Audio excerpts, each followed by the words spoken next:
Begitu juga yang kita ketahui dari Muhammad bin Idris As-Syafi'i, atau kita kenal dengan Imam Asy-Syafi'i rahimahullah.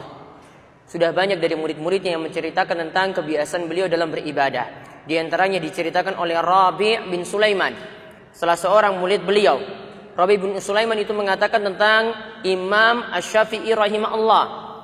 Ya, ia mengatakan bahwasanya Imam Syafi'i punya kebiasaan di bulan Ramadan menghatamkan Al-Quran dalam waktu 1 bulan itu sebanyak sitina khatmatan, sebanyak 60 kali khatam, 60 kali khatam Al-Quran.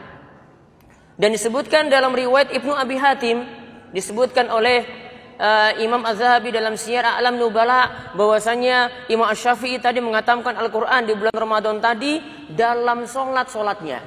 Ini bukan baca biasa, namun dia hatamkan dalam solat-solatnya.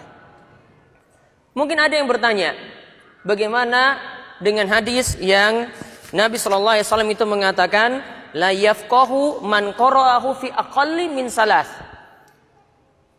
Tidak akan bisa paham Al-Quran orang yang menghatamkan Al-Quran kurang daripada 3 hari. Tidak akan bisa paham Al-Quran orang yang menghatamkan Al-Quran itu kurang dari 3 hari. Maka di sini para ulama itu jelaskan, ingat hadis ini menyatakan tidak paham Al-Quran, bukan tidak diberi pahala.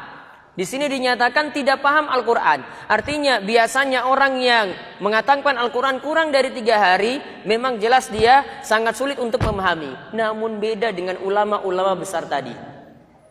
Beda dengan Al-Aswad bin Yazid, beda dengan Qatadah bin Da'amah, beda dengan Muhammad bin Idris Asy-Syafi'i. Mereka adalah ulama-ulama besar yang menghafalkan Al-Quran dari hati mereka, dan mereka mengulangnya itu sudah jadi kebiasaan, sehingga punya kemampuan seperti itu.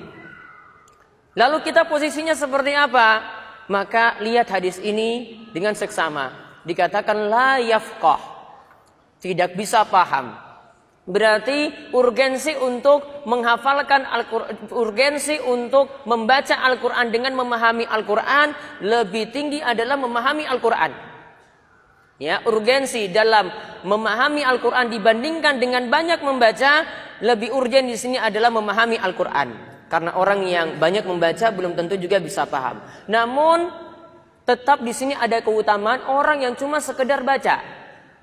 Maka sampai-sampai dikatakan oleh Imam Nawawi dalam kitabnya At-Tibyan, hendaklah orang yang punya kesibukan sekalipun, ya, orang yang punya kesibukan sekalipun, dia orang yang sibuk, waktunya sedikit untuk membaca Al-Quran, juga hendaklah punya tekad semampu dia untuk bisa menghatamkan Al-Quran. Sedangkan orang yang tidak sibuk seperti itu, kata Imam Nawawi, tentu saja dia harus lebih semangat lagi untuk bisa menghatamkan Al-Quran. Nah, ketika itu Imam Nawawi jelaskan orang yang sibuk di sini misalnya yang ngurus pemerintahan, yang punya urusan yang banyak, atau dia itu menyebarkan ilmu. Ya, mungkin waktunya itu sedikit untuk membaca Al-Quran atau mengulang-ulang hafalannya. Namun kalau dia bukanlah orang seperti itu, Imam Nawawi katakan bahwasanya tetap baginya punya prioritas untuk bisa menghatamkan Al-Quran.